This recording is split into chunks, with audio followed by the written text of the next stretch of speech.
Welcome back, everyone. I hope you're having a good day today.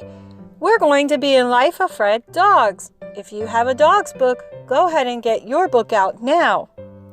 Remember, you can press pause at any time during this video.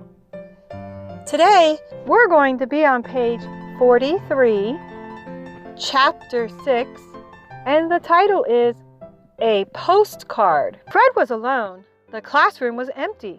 The students had headed out to do the things they do on a day of vacation. It was quiet. It was warm in the room. There was no class to teach at 9 o'clock. Fred always carried at least one book with him for times like this. Today he was carrying Daniel Defoe's Robinson Crusoe, Mortimer J. Adler's How to Read a Book, and the first volume of the Feynman Lectures on Physics. The chairs in the classroom were too big for Fred to sit in comfortably. He headed off to a corner of the room with his books. Fred was alone. He picked up his Robinson Crusoe book, a story about a man who was alone on a tropical island. Fred imagined what it would be like. He would build a little hut out of palms. He could swim in the warm ocean. He turned a page and out fell a piece of paper.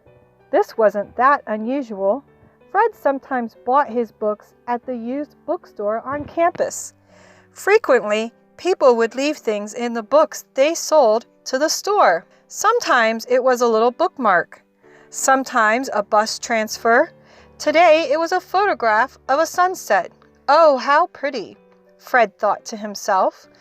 It was a picture postcard.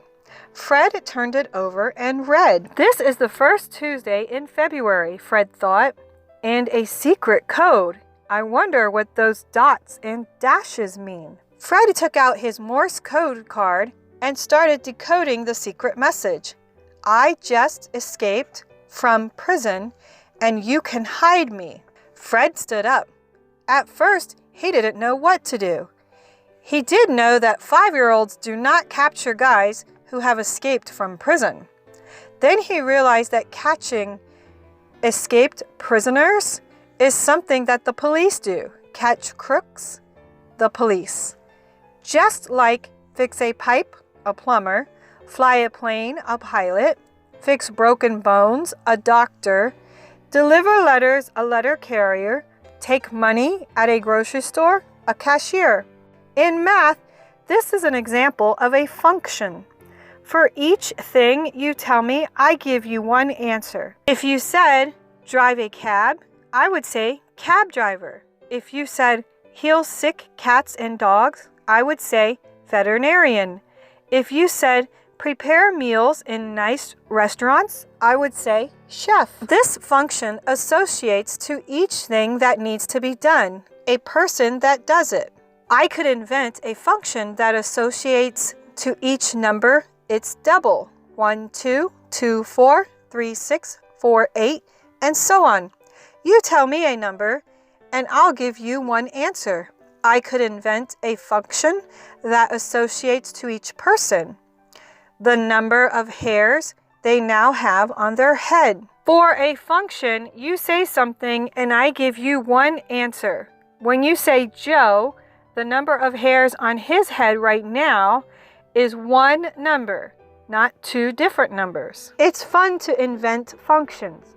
One function could be to associate with each book the number of pages it has. Life of Fred Dogs, 128 pages. Dizzy Duck Goes to the Dentist, 16 pages. Stan's Favorite Pizzas, 8,220 pages. Okay, are you ready for your turn to play? Go ahead and grab a sheet of paper and a pencil. Remember, you can press pause at any time. Let's begin. Number 1, guess what the rule is for this function.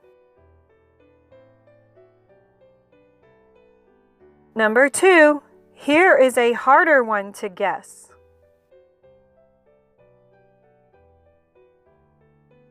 Okay, here are your answers. Go ahead and check your work. Now, are you ready for today's homeschooling meme? Here you go. I hope you enjoyed that one. Join me here tomorrow for Chapter 7. Bye for now.